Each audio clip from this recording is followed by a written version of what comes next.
the presentation. So my name is Steve Knutson. I'm with Fairfax County's Department of Transportation.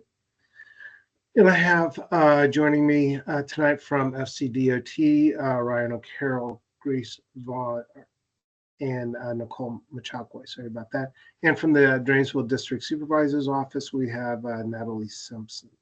I believe Ryan has a short presentation to run through, and after the presentation, we can open the meeting up to the community for any questions or comments that they might have.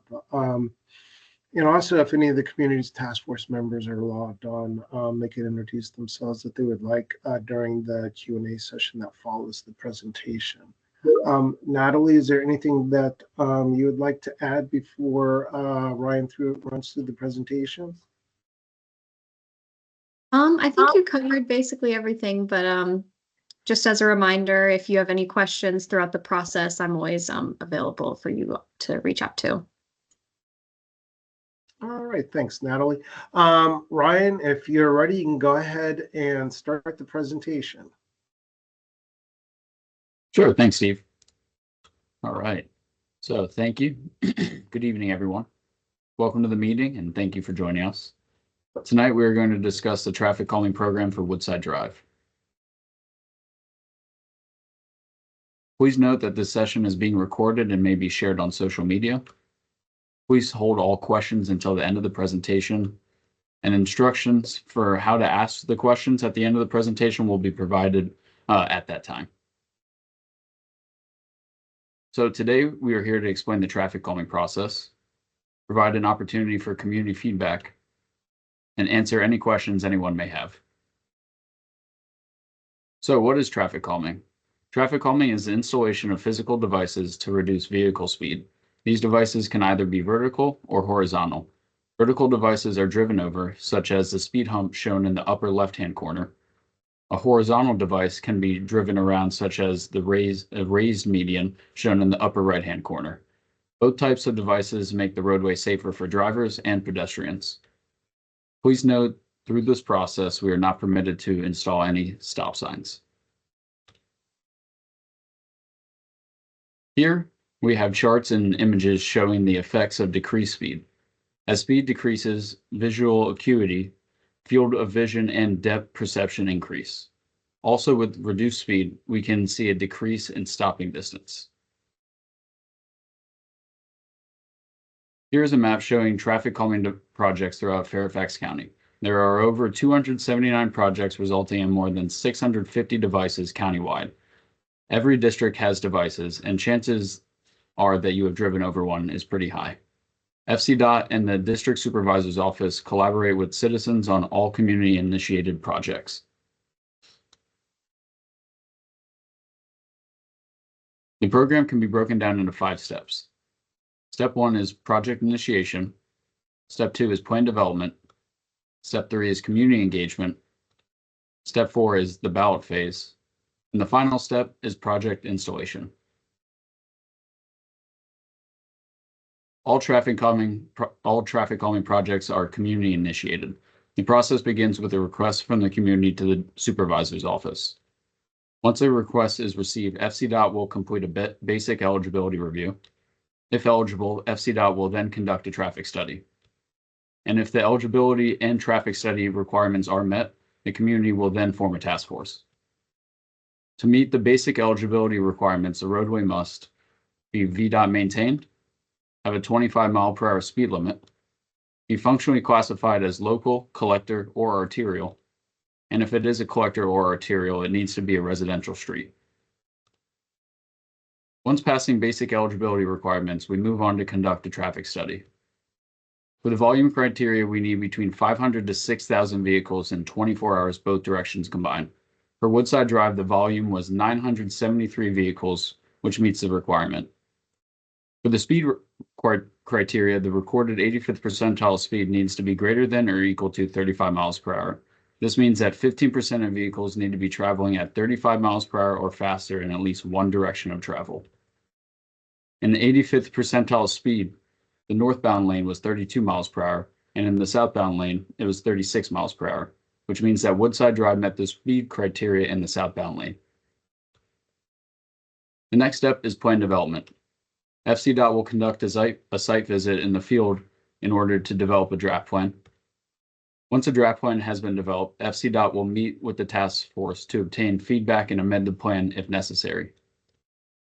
Once the task force is satisfied with the draft plan, property owners directly adjacent to proposed devices will need to sign off on the placement of the device in order to move on. There are device placement requirements for vertical devices. Devices must be a minimum of 300 feet between measures and from existing stop conditions, a minimum of 150 feet from intersections, a minimum of 150 feet for continuous sight distance, and it has to fit on an existing roadway. So we have to take into account any driveways, manholes, utilities, and the grade of the road. So based on those requirements, we created a field map that gives us an idea of where we can place a device. Highlighted in green are possible locations on Woodside Drive. After reviewing the field map, we then conduct a field review to see if a device can fit on the existing roadway. Based on available options and our site visit, FCDOT is able to propose one speed hump on Woodside Drive between Lewinsville Road and Gallant Green Drive. The addresses that are listed are the ones who signed off on the adjacent property forms, APFs, because the devices are directly adjacent to their property. Here we have the speed hump schematic. Speed hump is 12 feet long and is 3 inches high at the center. There will be a white chevron in each travel lane and speed hump signs with a recommended speed of 15 miles per hour on each side of the speed hump. This is a larger image of what a speed hump would look like from the side of the street, with it being 12 feet in length and 3 inches high at the center. Step 3 is the community meeting, which is where we are today. This is where FCDOT presents the plan to the community to obtain feedback. And based on the feedback, the task force will decide whether to amend the plan or proceed to the next phase. If the task force decides to move forward, we move to the ballot phase. So during the ballot phase, each occupied property in the ballot area will receive one vote and send it directly to the district supervisor's office. The ballot period will be open for a minimum of 3 weeks, and the supervisor's office will tally the votes and notify the task force of the result. On this slide, we have an example of a ballot. The proposed devices will be listed on the ballot, and the community will be voting for the entire plan. The task force is responsible for distributing the ballot packages to everyone in the ballot area. There are 3 ways to return your ballot by the deadline. You can mail in your ballot directly to the supervisor's office. You can hand deliver it directly to the supervisor's office, or you can email it directly to the supervisor's office. Please note that all ballots must be turned in directly to the district supervisor's office using one of these 3 methods. Any ballots collected by the task force will not be counted and will be discarded. Here's the ballot area for Woodside Drive. There are 9 ballots. In order for the proposed plan to move forward, we will need greater than 50% of all occupied properties to vote in favor. Therefore, we will need 5 yes votes. And if the required number of yes votes are met, we move forward to step 5, which is the project installation. The traffic calming plan will be presented to the Fairfax County Board of Supervisors for endorsement, and the resolution will be sent to VDOT. Once endorsed and VDOT accepts the resolution, FCDOT will work with the Department of Public Works and Environmental Services to schedule installation. And finally, the traffic calming plan will be installed. After tonight's meeting, the task force will need to follow these next steps. Task force determines and notifies Fairfax County if they would like to move forward with the presented plan. Task force and supervisor's office will decide and notify FCDOT if ballots in the ballot area are to be distributed to the homeowners or occupants. Task force will receive the ballot cover letter and will complete the form as directed by FCDOT. Task force then sends the completed ballot cover letter to FCDOT for approval. Once approved, they will receive the verified ballot package.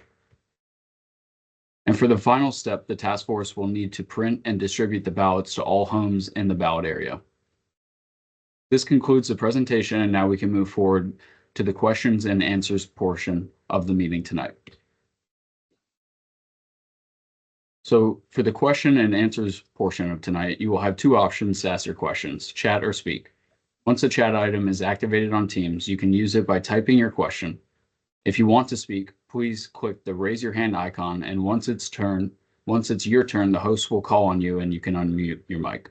After you unmute yourself, you will be able to ask your question. If you are on the phone, please push *5 to raise your hand. And when it's your turn and the host sends you a request to unmute, you will need to push *6 to unmute and ask your question.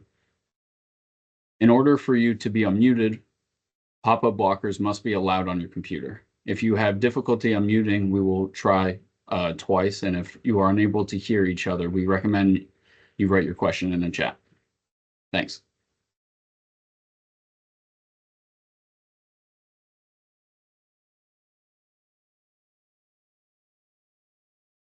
Hi there, this is Frank. How are you guys? Thank you so much for the presentation. I really appreciate it. I'm sure Oh, you're welcome. my neighbors also do, Bruce and Jasper. So can you go back to the last, this was obviously very thorough. The most important part, I think, is where we are, is the next steps. So if you don't mind going back there. Okay, so we are right now, present the community. So we are really, where are we right now? We're at the first bullet, right? The first step. Yeah, so I mean, basically, this is a generic presentation. There are times where we'll present, multiple devices on a road. There's only one location for Woodside. So, I mean, really your next, the next thing the task force has to do is determine if they want to go forward to the ballot process. Okay. And if you do, then you go ahead and notify the supervisor's office. And then also you want to determine if you want the ballots sent to the homeowners, the property owners, or occupants, which I think in this case might be It's the same. all- The same. Yeah. all the same. So I mean, really, those first two should be, pretty straightforward for you guys. All you have to do is determine if they want to go to the ballot and let Natalie know. Okay. Does that make sense? Yes, thank you. Yeah. Okay, and then once that happens, we will have like a standard template for a ballot cover letter. We'll send it to you guys, and you guys can modify it if you would like to, and choose a date for the ballot period to close. And we're going to want that ballot period to be left open for at least a minimum of 3 weeks. So, make a determination on when you can produce the ballots and disperse the ballots to the 9 people in this ballot area, and then add 3 weeks to that date. And that will be your closing date. That date will be on the cover letter, and it will be on the ballot itself. Okay. Great. I would love And for. then the task force sends out the information. I believe we are unanimously are comfortable with moving forward. And I'd like, maybe we can hear from other task force members. Everybody's here, and just to get the ballots, distribute them, and give 3 weeks to the neighbors. We're very comfortable. We're going to get at least 5 yeses, which would help us to move forward. So, just in terms of timelines, if let's say we get the ballots, I don't know, by end of this week, early next week, then we have 3 weeks. And what happens after that? Once they turn in the ballots, we get the minimum of 5. How long does it take to actually install the speed hump? Well, then we'll need to go to the Board of Supervisors. We'll also, once that happens and we receive a resolution from the board, we'll send that resolution to VDOT with the ballot plan, make sure that or not the ballot plan, but the device plan, make sure they're okay with that location. And after that happens, we will then send that device map and that device location over to DPW to install the device. And that's generally going to take, a couple of months once they receive it. So it's going to take a couple of months, probably a month to go through the ballot process, another month to get to the Board of Supervisors, and then maybe 2 more months at DPW, 2 to 3 months. So at this point, I could see a summertime installation possibly for this device location. Nicole, does that sound realistic to you? I guess it really depends on how quickly we can get it to the board and through the process. Right now, they're going to be working on some budget reports and stuff, so we might not be getting it to the board until closer to June. So if summer, I would say late summer, maybe early fall. Wow. We've been working on this with the supervisor office for the last 4 months plus. And you're talking about another 4 or 5 months. I mean, we were hoping to do all this the sooner steps. than later because, it's very dangerous here. If you guys do another test, you will see that, especially with the reconfiguration of the traffic here, it's just I'm surprised to see the numbers that you showed in terms of the speed. It's far, far more than that. I mean, people do about 55, 60 miles on this road. I mean, it's just crazy, crazy reckless. So we really wanted to do this sooner than that. I mean, we don't want to have to wait another 4 or 5 months. I mean, that's just. Yeah, I mean, that's going to be on best case. So, we do want to be as, quick as possible. So if you do want to move forward, and if, I would just gather afterwards, you can do that tonight. You can let Natalie know tomorrow morning. We'll have that, the cover letter over to you guys to modify, send back. We'll approve it, and we'll try to get the ballot rolling as quickly as possible. But like I said, it's going to be at least a minimum to complete that, at least 1 month minimum to complete that ballot process, and that's going to put us at the beginning of April. So it's either going to be a late May or early June board date. And then at that point, we're probably going to have another couple of months built in at DPW to get it installed. So, I mean, there's really not any way we can, get this put in too much faster than that. So, it's unfortunate, but there are steps that are, still have to happen. And I would say that you guys are pretty fortunate and can probably move through this quicker than some other communities. You guys do have a smaller ballot area, so it should be quicker for you guys to have a turnaround and to go through all the steps. And just to feed off of what Steve was saying, we do have, internal steps that we do have to take in order to get it to the board. And then, we have to wait for endorsement. We also have to wait for VDOT to give us the okay on the project. So that could take some time as well, depending on how quickly VDOT responds. And then on top of that, we'll be sending it over to DVWS, and they have many steps themselves where they have to go through, and they have to go, work with contractors to get it encumbered. So there's many different steps within that, just on DPWES's side. So we try to go as fast as we can through those steps. But unfortunately, like Steve said, we are kind of looking at that time range.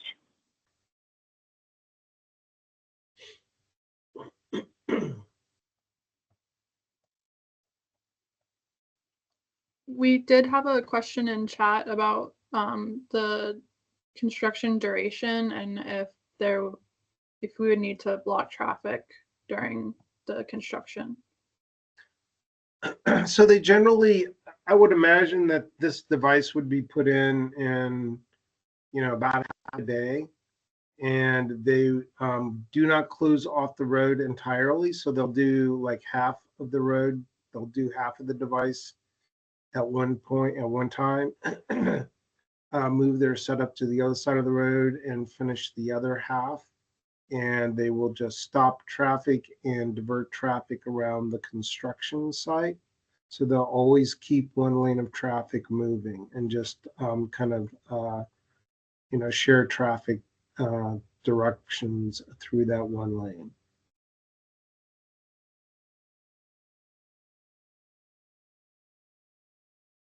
Okay, and then we have Bruce. You have your hand up. You can go ahead and unmute yourself.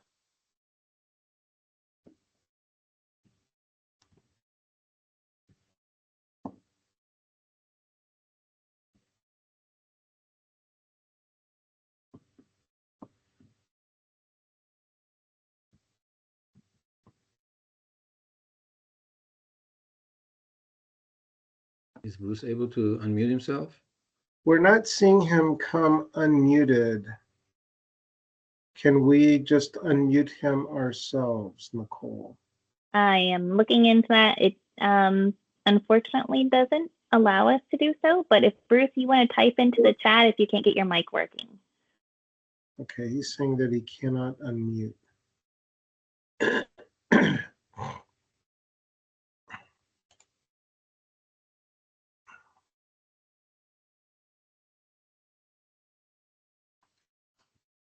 Let me see.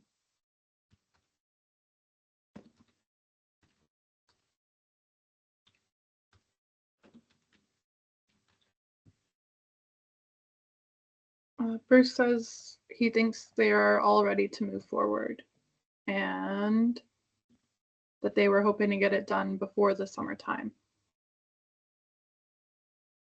Okay, and again, we're going to try to move this as quickly as we can.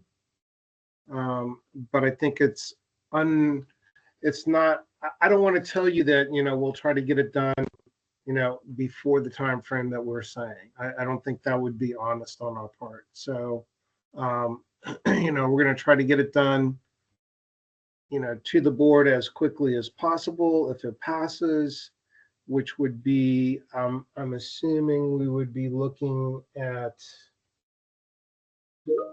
maybe a May 21st board date at the earliest, or June 10th. And then after that time frame, that date, it will take still another couple of months. So we're going to be looking at the end of summer at the earliest.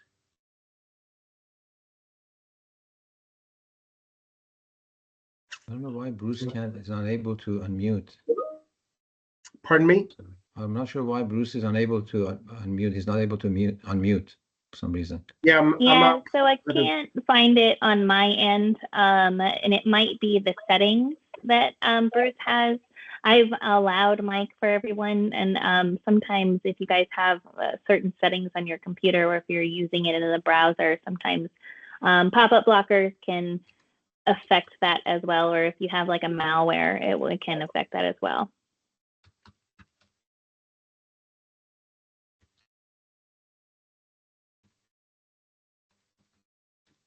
I didn't say this earlier, but Bruce said they were hoping to get it done before summer because the children play in the streets. And then he said, thank you to your answer. And however it takes to speed it up, they're ready. And how do we get the ballot cover letter by email? Right, so we will be sending that off to Natalie first thing in the morning. It's basically a template. You will need to add to it whatever language you would like to. Send it back to us. We'll review it, and if it's all good, we will then send the approved ballot cover letter and ballot itself, and the addresses in the schematic and a map showing the device location. And those items will all need to be printed out and delivered to the 9 households in this ballot area. So, Thank you. hopefully we can get that, taken care of, fairly quickly. I think I was able to unmute. Can everybody hear me now? Yes, we Okay. can. Yeah. Thank you. Yes, I had to go to my settings and just do a lot of things, but no, I appreciate it. I think the whole neighborhood, we're just more than anxious to get this done, and I appreciate just as fast as we can do it. Once we get the cover letter and we send it in, how do the homeowners or occupants receive it? Is it by Are we responsible for distributing them? Just like the flyer? You are, Okay. yes. And you can choose to hand deliver them or mail them out. So that's kind of up to you. Okay, okay. So, and there's going to be one vote per address. So each address is going to get one ballot and they get the vote one time. Okay. Perfect. And then I would also recommend, please don't place them in mailboxes. If you do hand deliver them, we do recommend that you go to the door. If they are not there, we recommend that you leave it there so the ballots can be evenly distributed. You guys have a smaller ballot area, so but as long as you know the ballots are distributed evenly throughout your neighborhood, that's going to help a lot. Okay. Great. And I Thank do you. think we're talking about another two other participants that need to vote yes, and I think you guys are going to have it. Right. Yeah, absolutely. Absolutely. Okay. Okay. Do we need to have 3 weeks for the ballots? Can we, if we get the 5 votes, can we move it faster?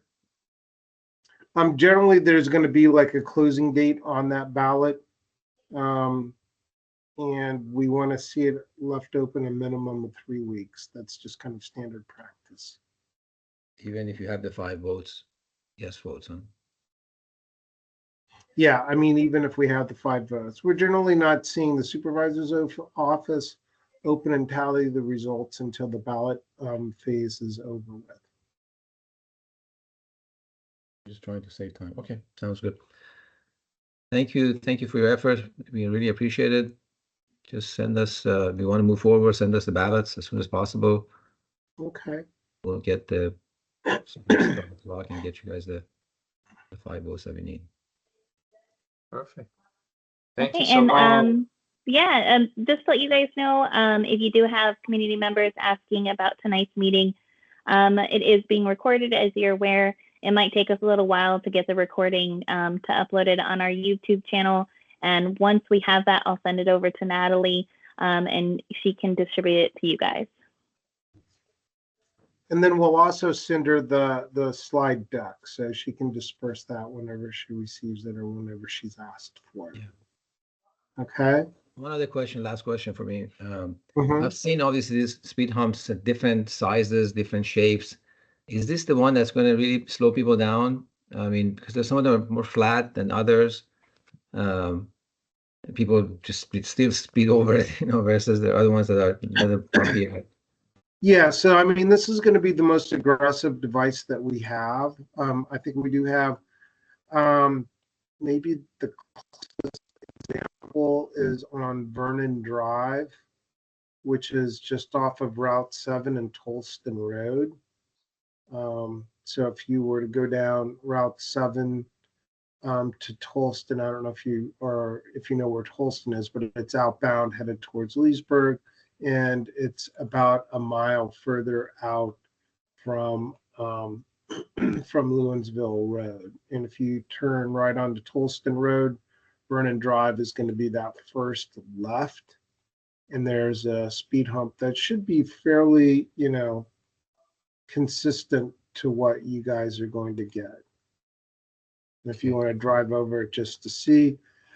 But yes, I mean, this is going to be the most aggressive device that we have. So hopefully it's going to slow down people as much as we're able to slow them down with a physical device. Okay. Okay. Can you put that address or whereabouts in the chat, please? Sure. Thank you.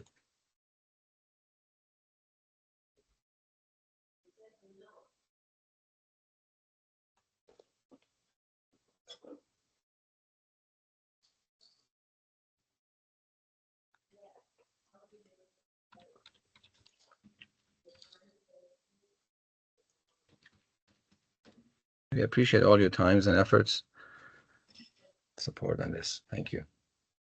Oh, no problem. I just put the address of that device that I was talking about in the chat.